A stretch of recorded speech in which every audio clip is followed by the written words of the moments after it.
Olá, está no ar mais um Buscando Saúde. Eu sou Marina Ribeiro e hoje vamos falar sobre a esclerose lateral amiotrófica, mais conhecida como ELA. Não sai daí!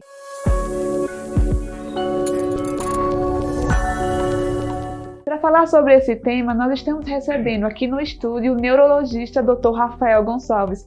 Dr. Rafael, muito obrigado por aceitar nosso convite. Eu que agradeço o convite. Dr. Rafael, o físico Stephen Hawking, além de ficar muito famoso por suas contribuições na ciência, ele também ficou bastante conhecido por lutar durante décadas contra a ELA. Então explica pra gente o que é a ELA. A ELA é uma sigla que a gente usa para se referir à doença chamada esclerose lateral amiotrófica. É uma doença progressiva que não se tem ainda o conhecimento exato de qual que é o mecanismo fisiopatológico da doença.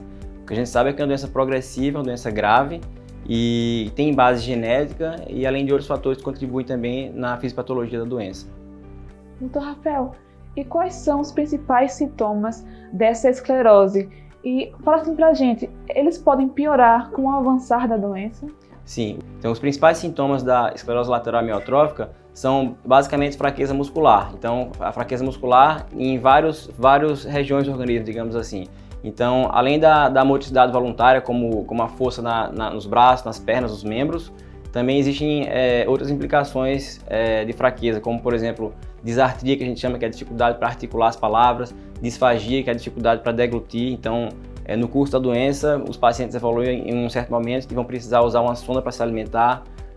Outro sintoma também relacionado à fraqueza muscular é a própria musculatura que a gente usa para respirar. Então, existe uma falência da musculatura de respiração também e também chega um ponto na doença que vai precisar usar aparelhos para respirar, então é uma doença progressiva grave. A partir do diagnóstico, em quanto tempo é comum que esses sintomas se agravem ao ponto de deixar o paciente, vamos supor, sem ser mais capaz de fazer as atividades diárias? Então, a ELA é uma doença muito grave, como a gente já falou aqui, e é uma doença progressiva. Então, a expectativa de vida média do paciente após o diagnóstico é cerca de 2 a 4 anos. Mas é claro que a gente não pode falar para todos os pacientes que ele vai ter tantos dias ou meses ou anos de vida. Então, cada paciente se comporta de uma forma diferente. Tanto que o físico famoso, o Stephen Hawking, ele viveu por muitas décadas aí com a doença. 50 anos, né? Isso. E existem formas mais leves da doença e cada pessoa responde de uma forma diferente. Então, a gente não pode determinar o destino de ninguém, mas em média, o que acontece é que em 2 a 4 anos após o diagnóstico, esses pacientes evoluem, infelizmente, com óbito, né? Doutor, falando do diagnóstico, como ele é feito? O diagnóstico é clínico com auxílio de exame complementar. Então, inicialmente, o paciente com esses sintomas característicos de fraqueza muscular, obviamente é necessário uma avaliação médica com exame físico detalhado para a gente determinar que tipo de fraqueza que é, porque existem várias causas para fraqueza muscular.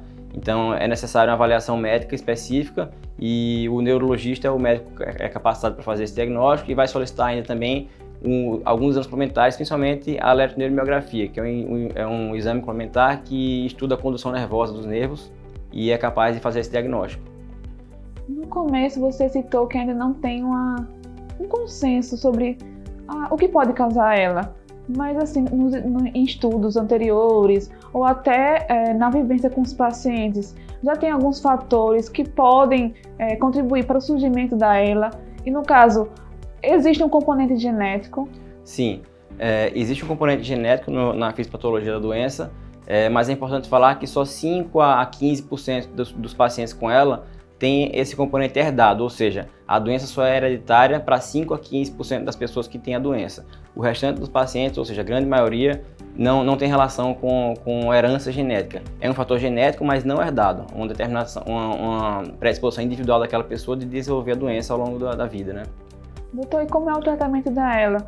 Você falou, né, no caso, o Stephen Hawking, que viveu mais de 50 anos após ser diagnosticado com ela, mas ele é uma exceção. Sim. Né? Os pacientes, na maioria das vezes, vivem de 2 a 4 anos após serem diagnosticados, mas no caso, como é o tratamento? É como ele funciona para deixar que o paciente tenha uma vida ainda saudável, ainda consiga fazer, né, desempenhar suas funções, suas atividades, mesmo com a doença. Como é o tratamento? O tratamento ainda é limitado hoje em dia, certo? A gente tem 2 medicações que mudam um pouco o curso da doença, Na verdade, o tratamento principal que a gente faz é com a equipe multidisciplinar, com fisioterapia, fonoaudiólogo, terapia ocupacional, psicólogo, então nutricionista, então toda a equipe multidisciplinar trabalhando em conjunto para aquele paciente para dar mais qualidade de vida, mais conforto e tentar também aumentar um pouco a sobrevida desses pacientes.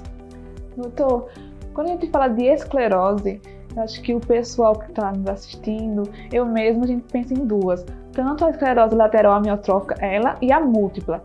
Dá para o senhor explicar para a gente um pouquinho qual a diferença entre as duas? Tá, são duas doenças completamente diferentes, então elas não estão nem no mesmo grupo de doenças.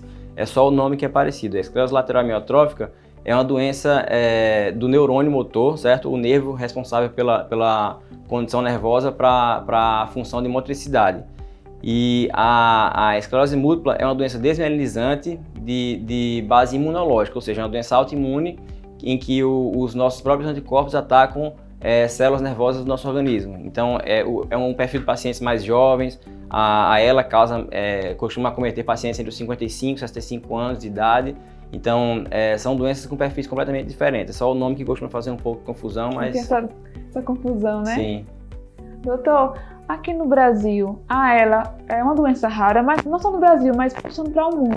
Ela é uma doença rara, dentre essas outras doenças neurológicas como Alzheimer, Parkinson, não estão no mesmo grupo, né, creio eu, mas ela é mais rara do que essas que eu citei? Sim, é uma doença bem mais rara do que essas outras doenças que você citou, Alzheimer, Parkinson, AVC. Então, ela acomete cerca de 2 a 3 pessoas para cada grupo de 100 mil habitantes por ano. Então, se a gente for extrapolar a nossa região metropolitana de uma pessoa que tem cerca de 1 milhão de habitantes, a gente teria 20 a 30 casos por ano em toda a região metropolitana de uma pessoa. Então, é uma doença rara, mas a gente vê bastante essa doença na nossa prática diária, né? Nós falamos a nível de Brasil, mas a nível mundial, já existem alguns estudos ou pesquisas para desenvolvimento de outros medicamentos que possam melhorar a vida desses pacientes, como está essa parte da pesquisa do tratamento da ELA?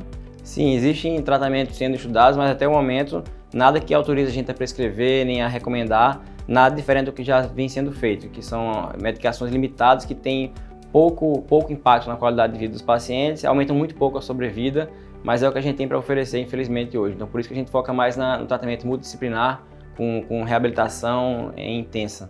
Muito importante. Dr. Rafael, muito obrigado pela sua presença aqui no Buscando Saúde. Eu que agradeço, obrigado. Tá gostando do nosso conteúdo? Então segue a gente no Instagram, @drplay.tv. Eu te espero no próximo Buscando Saúde. Até lá!